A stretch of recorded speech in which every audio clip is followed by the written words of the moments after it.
How to create Netflix account in PC. So let's get started.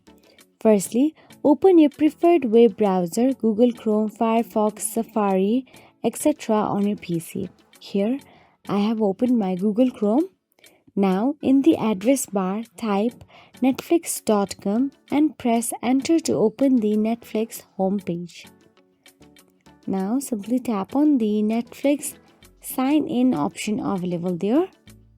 Now, from here, tap on the get started option available there.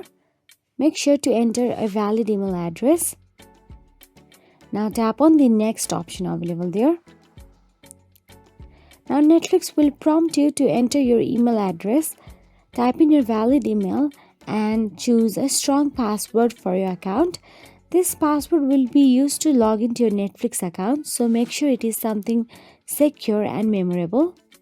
Then, choose a subscription plan. As of now, Netflix typically offers 4 main plans. Select the plan that suits you and click continue.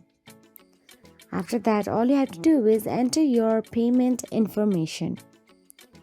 You'll be prompted to add payment details. Netflix accepts credit cards, debit cards, PayPal, and Netflix gift cards. Enter your payment information and click on Start Membership. So that is it. If you found this video helpful, please like, share, and subscribe. And thank you so much for watching.